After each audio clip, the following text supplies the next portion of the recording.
don't want to rule or conquer anyone. I should like to help everyone if possible. Jew, Gentile, black man, white. We all want to help one another. Human beings are like that. We want to live by each other's happiness, not by each other's misery. We don't want to hate and despise one another. In this world, there's room for everyone, and the good earth is rich and can provide for everyone. The way of life can be free and beautiful, but we have lost the way. Greed has poisoned men's souls, has barricaded the world with hate, has goose-stepped us into misery and bloodshed. We have developed speed, but we have shut ourselves in. More than machinery, we need humanity. More than cleverness, we need kindness and gentleness. Without these qualities, life will be violent, and all will be lost. Even now, my voice is reaching millions throughout the world. Millions of despairing men, women, and little children. Victims of a system that makes men torture and imprison innocent people. To those who can hear me, I say, do not despair. The misery that is now upon us is but the passing of greed, the bitterness of men who fear the way of human progress. The hate of men will pass, and dictators die, and the power they took from the people will return to the people. And so long as men die, liberty will never perish. You, the people, have the power to create machines, the power to create happiness. You, the people, have the power to make this life free and beautiful, to make this life a wonderful adventure. Then in the name of democracy, let us use that power. Let us all unite. Let us fight for a new world, a decent world, that will give men a chance to work, that will give youth a future and old age a security. By the promise of these things, brutes have risen to power, but they lie. They do not fulfill that promise. They never will. Dictators free themselves, but they enslave the people. Now let us fight to fulfill that promise. Let us fight to free the world, to do away with greed, with hate and intolerance. Let us fight for a world of reason, a world where science and progress will lead to all men's happiness. Soldiers, in the name of democracy, let us all unite!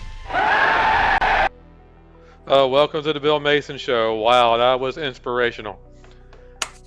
That's what I'm talking about. And honestly, it's so good to feel, invigorated about being an American, because if you watch like the leftist media and stuff like that, you watch that everything that they talk about comes from a point of either feeling sorry that you were born a certain race, feeling sorry that you maybe have something someone else, feeling sorry that you're sitting on a couch that is more expensive than someone else. So all of these things that the left comes from is about you feeling sorry for existing, where when you realize what it's like to be an American, it's what everyone else in the world, no matter where they are in life, they want to be. That's what they want to be. They want to either be like an American or move here. Yep. So, I mean, this thing that Trump does day in and day out, like taking the hits from the media and taking the constant onslaught from the Democratic House of Representatives and the senators and all that stuff. I mean, we've seen the two sides form. The strength of Trump, the resilience of him, and the weakness of the Democrats, and how they resort to schoolyard tactics, bullying, name calling, nonsense, lies. I mean, we've seen both sides separate themselves, and we definitely are we're polarized. But I think we're here, good and evil, like we keep talking about. Exactly. This is just a battle between good and evil. I mean, that video made me have little goosebumps. Yeah, man. So that was great. So last night we had a debate. Vice President debate. Pence. Of all the polls, everything said Pence won. I think Pence won. What do you think? Yeah, the greatest thing about Mike Pence that I thought would be a weakness, honestly, when he was initially picked by Trump, I said to myself that these guys don't fit together. Right? Because Trump is so bombastic and so over the top. I don't think Pence's blood pressure moved during the debate. I mean, I've never seen a guy so collected and so calm and get the point across before. Right. And now you see the spectrum between Trump, who's going to blow your head off, from the rip, and then Pence, who's going to basically lull you into a sense of calm and then prove that you're an idiot. I mean, that's what he did with Kamala Harris. That's exactly what he did. So, Yeah. I mean, the whole thing, he had a great point about Americanism versus globalism, about China. So, we're going to play that video and we'll see what you think. Yeah. Love to respond. Look, lost the trade war with China. Joe Biden never fought it. Joe Biden has been a cheerleader for communist China through over the last several decades. And again, Senator Harris, you're entitled to your opinion. You're not entitled to your own facts. When Joe Biden was vice president, we lost 200,000 manufacturing jobs. And President Obama said they were never coming back. He said we needed a magic wand to bring them back. In our first 3 years after we cut taxes, rolled back regulation, unleashed American energy, this administration saw 500,000 manufacturing jobs created. And that's exactly the kind of growth we're going to continue to see as we bring our nation through this pandemic. But a Green New Deal, your massive new mandates, your Paris Climate Accord, it's going to kill jobs this time, just like it killed jobs. Exactly. So he ate her for lunch, tore her up. He did, and he did it in a way where when I watched the media's reaction, like I say on all the shows, I am not just somebody who just sticks to like one side. I really want to see the ping pong that goes back and forth. And because Kamala Harris did so bad in the debates that they didn't really want to bring up her talking points because they didn't go anywhere. The stuff that she brought up was debunked. The whole, the good people on both sides thing. Everybody knows that that's been debunked. Thanks to us. I mean, if you want to go back 2 shows and watch our show, I mean, we'll show you flat out that he debunked that and never, supported white supremacy like they say. But the God's honest truth is that Kamala, the 2 things that she focused on was Trump's a racist and somehow Mike Pence is a racist, which is ridiculous.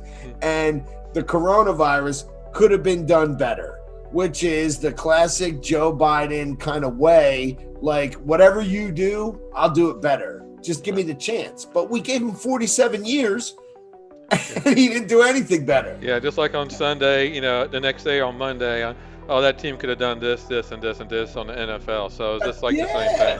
So armchair quarterback and oh man, he should have did so much more things at this time. I mean, that's the game that they're playing with the coronavirus. And even Mike Pence brought it up. I mean, it was a very small snippet, but he said, "Hey, you guys did nothing when H1N1, came through, and 60 million people got infected with that, and you're just lucky that it wasn't as lethal as COVID could be for people with comorbidities." So, this spin move that the left tries to do, and especially Kamala Harris, it's all based on, oh, you should have did something that, better, or you should have did something different, and we're going to do it different. But when you look at their plans, they backpedal on the plans. Kamala Harris wouldn't answer any questions about packing the court system. Neither did Joe Biden. They wouldn't answer questions about the Green New Deal, and neither did Joe Biden. And they're 2 things that you can honestly know that they stand for. Yep. Well, I mean, back to China. I mean, the Chinese TV cut Pence off. Because Pence was putting it out there. So here's that China. Biden's pro-China. Yeah, that's what people were looking at. That right there. During Pence's speech, they got this. So miraculously, after Pence was stopped talking, it came back on. Yeah, because Kamala was pro-China, and they're not that bad, and Trump lost the trade war, and it's like, what? Trump sold rice to China.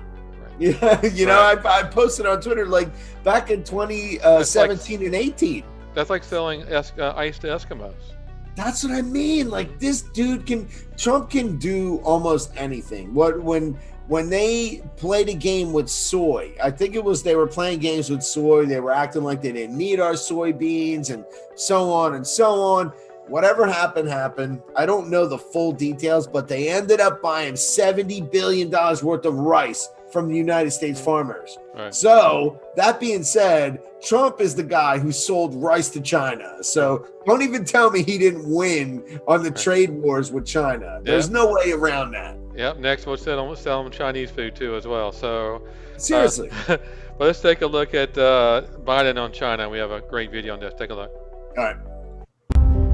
After the steel mills fell, it just all crumbled. I'm third generation. I've worked at a steel mill for a year and a half, and now the steel mill ain't even there. This is just the way of the world. China is an economic rival to the United States. It does export, it does manufacture, and yes, it takes American jobs. We want to see China rise. China is going to eat our lunch. Come on, man. I mean, they're not bad folks. I believe then, and I'm even more convinced now, that a rising China is an incredibly positive development. China has made remarkable strides. ABC News investigation this morning into Joe Biden's son Hunter and questions about money he made from foreign business dealings while his father was vice president. And did Joe Biden allow it? We're talking about millions of dollars in at least 2 countries. Did you talk about China or your deal with China? No. A 12-hour flight over? No, of course not. That never came up? No. Less than 2 weeks after that trip, BHR Partners was launched, a private equity firm funded in part by Chinese banks. He has come forward and said it was a mistake on his part to be on the board. My son's business dealings were not anything with everybody that he's talking about. What's your understanding of what your son was doing for an extraordinary amount of money?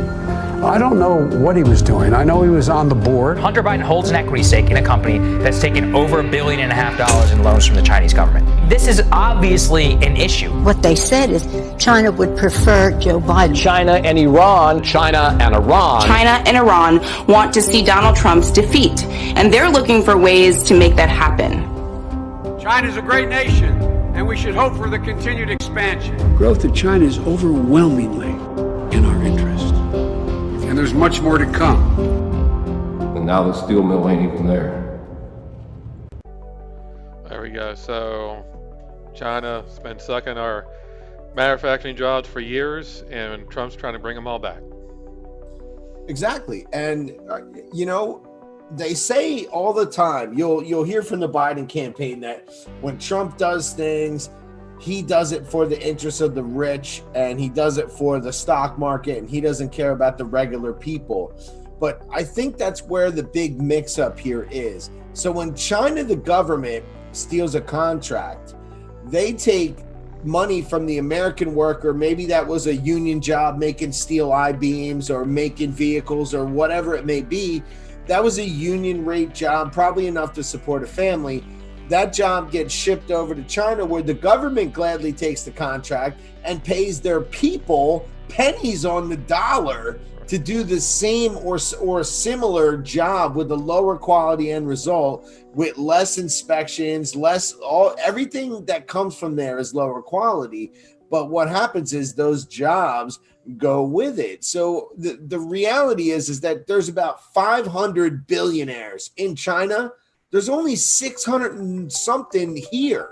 So the reality is that those 500 billionaires, they're all connected to Chinese government. They're not like regular people. We have regular people that started from very similar or meager backgrounds that became those people, like a Donald Trump or whatever. So it's possible to become a billionaire here. The billionaires in China are taking advantage of their society. So to watch like Kamala Harris defend the Chinese Xi Jinping and all these guys, that is the epitome of dictatorship and communism, and the third way BS that they spin is not even real for most of that population. Most of that population is borderline enslaved. Right. Yeah, they are. I mean, the third way, that's what they want. They want America to be like China, right. Where the elites up top, you can't get there, and all the peasants on the bottom. There's no middle class.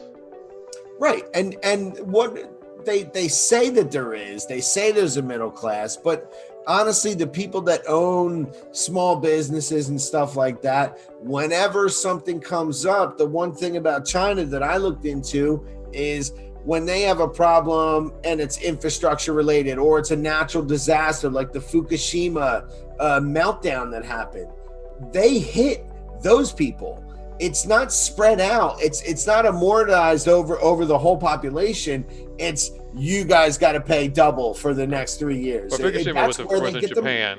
But yeah, I mean, every time there's a major disaster, they don't help them out at all. It's not like it's here where we come in and help people out, give them low cost loans, etc. So, right. But anyway, so they don't have a free market over there. Most of their companies are partially military owned anyway. Yeah. Everybody who owns like the major corporations there are somehow tied in, to either this, communist regime, a high level governmental person. I mean, there's not regular guys that work their way up to get there. All right, let's take a look at Pence at this. There was a black owned business that was burned down. Minnesota. Yeah, let's take a look at this video. Yeah. Coming up on Broadway. My son was in business there. He used to have a beauty salon there for 25 years. So. And you told me that someone had spray painted. Black owned. Black owned. But it didn't help. They still burned my business. But the rioters burned your business. Yeah. And looted. I know your family's down in Arizona has talked about you coming down, but don't make any plans to leave Minneapolis. You're going to build back. You're going to build back. This community's going to be with you, and we're going to be with you. All right, so they're going to help her build back. So it's a very good video. They're going out there. They're trying to help people out. I mean, that should have never happened to begin with. No, I mean, they were comparing the destruction to that of like a hurricane. And I know, you being from Florida, you understand that, man, the devastation from a natural disaster is amazing, like the power of nature. But that wasn't natural. That was unnatural. The things that destroyed those businesses in those neighborhoods was completely unnatural. Oh, definitely unnatural. So for those people to lose that, it's almost like you can point a finger at the people responsible for it, but it's not politically correct to in today's climate. It's very strange that we're watching people do evil things and we're witnessing it in real time, but for people to bring it up and talk about it, you can be labeled one way or another, like you're a bad person for talking about those people. Which is very strange. Very strange, and you can't ridicule them for some reason. Yeah. So it's a very bad situation for the whole country. So back to debate. I mean, a fly got some popularity last night. Yeah, the Pence fly. Yeah, I mean, it was on him for 2 minutes. I know we joked about Obama having flies and Hillary Clinton had flies around them, and of course we had to bring up the Pence fly. That's news. So let's just take a look at this fly. He actually danced around. Take a look. All right. Enforcement, and I want everyone to know who puts on the uniform of law enforcement.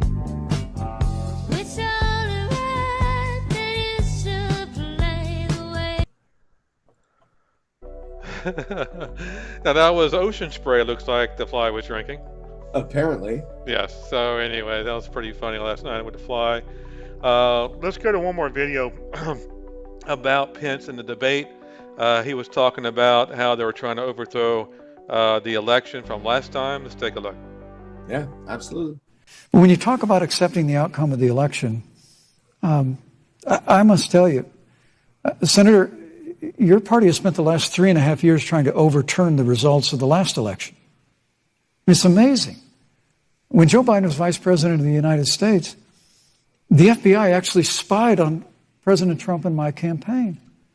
I mean, there were documents released this week that the CIA actually made a referral to the FBI documenting that those allegations were coming from the Hillary Clinton campaign. And of course, we've all seen the avalanche, what you put the country through for the better part of 3 years until it was found that there was no obstruction, no collusion, case closed. And then Senator Harris, you and your colleagues in the Congress tried to impeach the President of the United States over a phone call. And now Hillary Clinton has actually said to Joe Biden that in her words, under no circumstances should he concede the election. So let me just say, I think we're going to win this election. President Trump and I are fighting every day in courthouses to prevent Joe Biden and Kamala Harris from changing the rules and creating this universal mail-in voting that will create a massive opportunity for voter fraud. And we have a free and fair election. We know we're going to have confidence in it. And I believe in all my heart that President Donald Trump's going to be reelected for 4 more years. There you go. So, I mean, he just tore her up. So you saw her reaction. She was like, she's making some kind of weird faces all night. I mean, she has nothing. But one thing I want to touch on real quick is how loaded that particular question actually is. That's almost like equivalent to like, hey, when did you stop beating your wife? Right. Because Trump has watched the Democrats literally fight his election results from day one all the way up until we'll even go to currently, because they're still currently, they're not done. Yeah, we have a video. We're going to talk about the 25th Amendment in a minute. Yeah. So, Pelosi's not done. Like, they've tried every single thing they possibly can, and Pelosi's still not done. But like on that point that, what would your role be if Trump doesn't, accept a peaceful transition? Right. Well, that leaves a lot open to interpretation. What do they define as a peaceful transition? Oh, look, we found 1.8 million mail-in votes that are Biden, and Biden wins. I mean, is that going to be something where if Trump goes, I want a recount, I want verification, he's not accepting peaceful transition of power. Right. Like, it's so open to nonsense that it paves the path for everything that they've been trying to do all along. And even some of the people that are on the left that are, your quintessential Democrats are probably a little nervous about where this could go.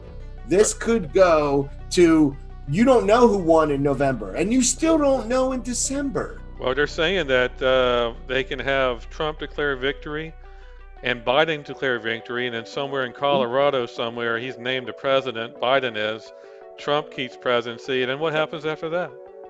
Well, then apparently, from what I heard, it could go to Nancy Pelosi to decide. Well, it does go to Nancy. It does go to the House for a decision. Yeah. After, if no declared winner is declared, so right.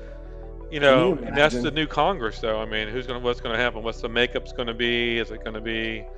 The Republicans going to take over House or no, or who knows? This is like a movie, man. 2020 is going to be a great movie. It really is. And it probably won't be in my lifetime, honestly. Someday, some kid in college will look back and be like, man, we got to make a movie about 2020. That was crazy. Well, that's what they're going to name it. They had a movie called 2012. They're going to make a movie 2020. I can see it coming out in 2 or 3 years.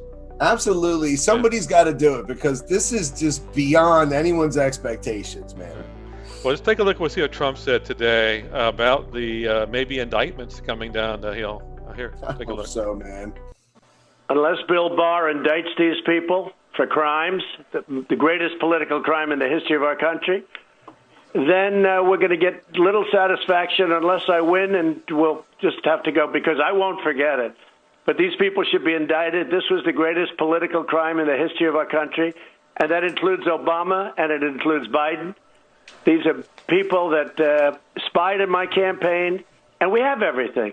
Now they say they have much more, okay? And I say, Bill, we got plenty. You don't need any more. We got so much, Maria. Even just take a look at the Comey report, 78 pages of kill, done by Horowitz. And I have a lot of respect for Horowitz, and he said prosecute. He recommended prosecute, and they didn't prosecute. I couldn't believe it, but they didn't do it, because they said we have much bigger fish to fry. Well, that's okay. They indicted Flynn for lying, and he didn't lie. They destroyed many lives. Roger Stone over nothing. They destroyed lives. So look at Manafort. They sent in a black book that was a phony black book. Phony. They made up a black book of cash that he got from Ukraine or someplace, and he didn't get any cash. It was a phony book. What they've done to people, Carter. Brennan. John, we're going to have Carter Page coming on. He's going to tell his story. And we just heard from George Papadopoulos. Their lives have been completely changed. John Brennan briefed President Obama on this. What else is needed to ensure that the American people understand what took place, trampling on American people's rights and liberties before the election? Look, we have all the evidence in the world. In addition to that, I released everything, every document. I don't care what it pertains to. I released everything. I've declassified. I'm the only one in the country that has the power to do that. I've declassified everything. I did it a year ago, actually, for Bill Barr. I declassified everything, so they would have so there's not a document they can. There we go. So I can see it happening after the election. Yeah.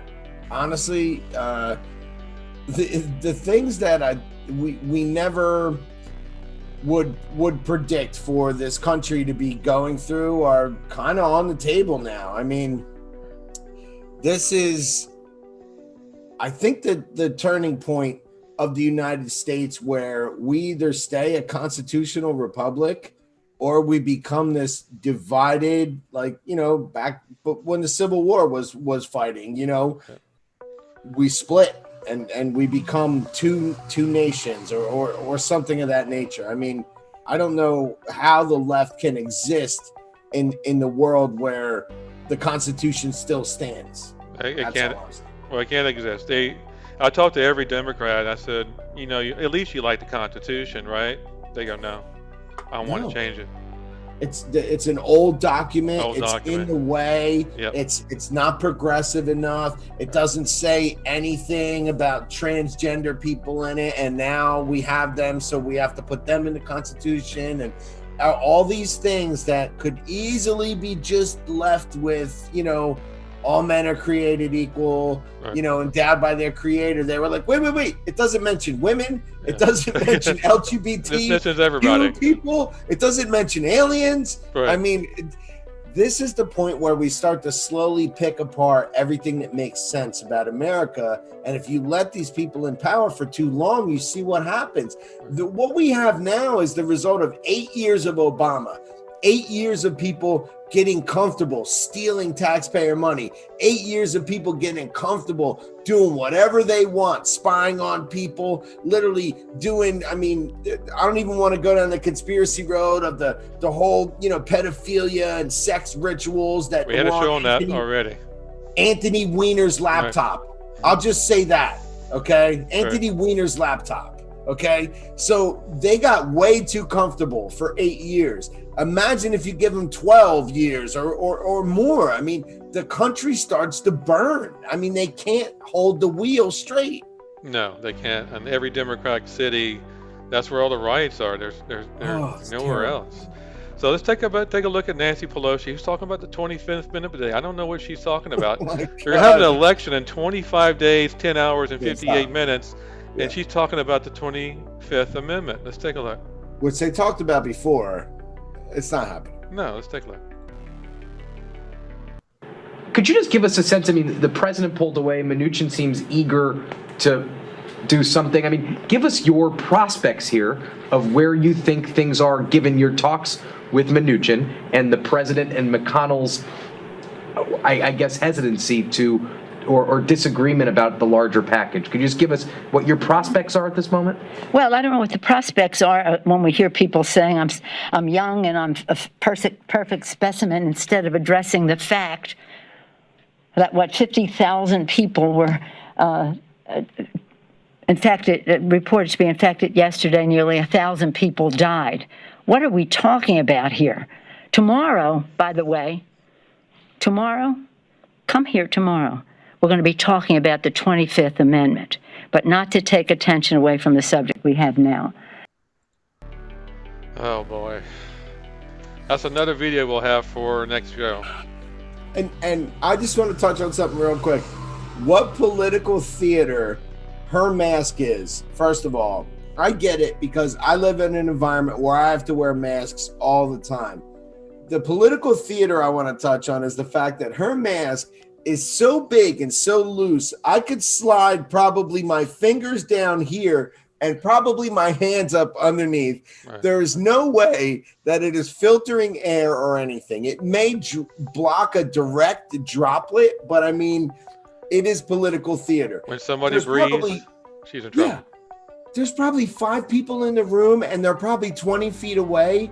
And because of the whole Salon Gate thing, she doesn't go anywhere without that stupid thing now, because she's been running over to Kohl's for that. Right. Because when she thinks nobody's watching, she ain't wearing a mask. No. I mean, please, that mask is total political theater, barely touching her face at all. What a joke.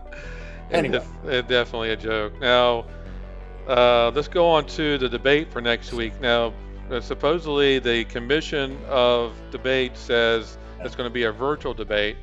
Trump said today he's not going to do it. No. And then we have Biden today talking about he doesn't know. So let's take a look at this video.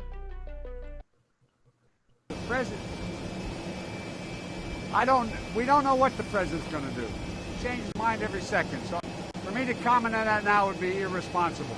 I think that if I'm going to follow the commission recommendation, if he goes off and he's going to have a rally, I don't know what I'll do.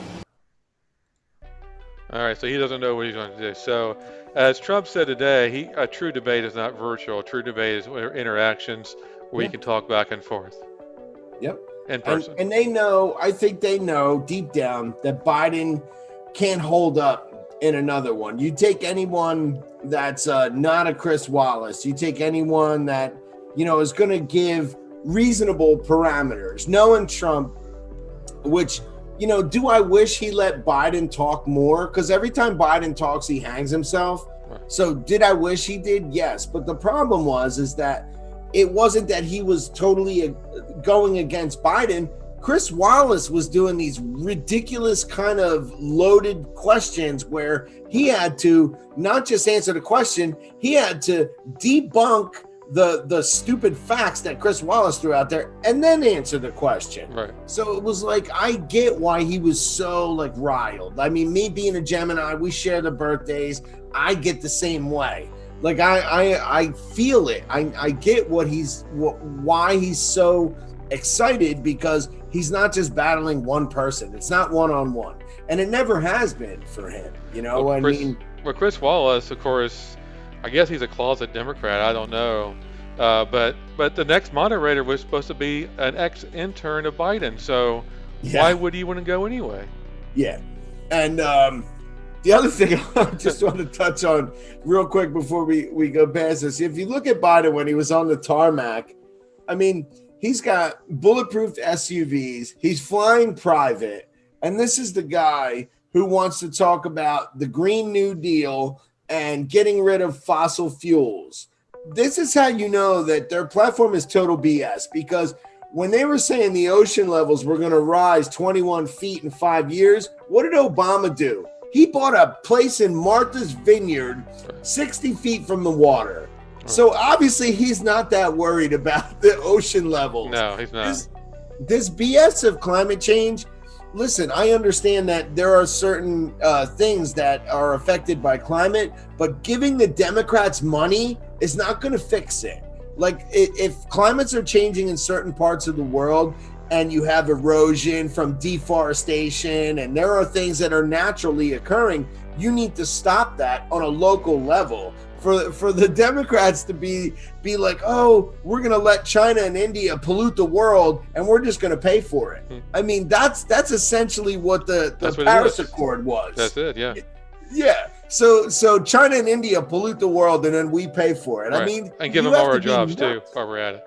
You have to be nuts to think that this makes sense, but the Democrats are lulling people into sleep, thinking that money is going to fix the environment. I mean, whatever. This is such it's another nonsense angle where they don't have to deal with something that's immediately recognizable. When you watch the Democrats in their platforms, it's stuff like systemic racism, which if they are doing something, you can't see it. and you won't see it for years or decades. Right. And the climate change, same thing. Give us the money and you won't see the result, but you'll watch the money disappear. That's my point, is that they pick talking points that you really don't look for results. When Trump came, he was like, I'm going to build a wall. I'm going to bring jobs. I'm going to do, and he did it. So, I mean, honestly, you can't compare Democrats and Republicans anymore. No, there's no comparison. No. It's a battle again against good and evil. Yeah. So let's take a look at this Trump sign that went up. Let's take a look. This is a great video, by the way. Oh, on the 405? Yes. Take a look. Yes.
There it is.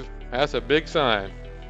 Speaks volumes. That's America for you. Those guys did that under the cover of night, apparently, Right. knowing that, you know, it's definitely not allowed, so to speak, because the California Department of Highways Safety or whatever sent people up there to take it down. You Right. know, not like it was hurting anyone. Yeah, they but- took it down, unfortunately. So, but it was a great time, and looks like they had a good time doing it.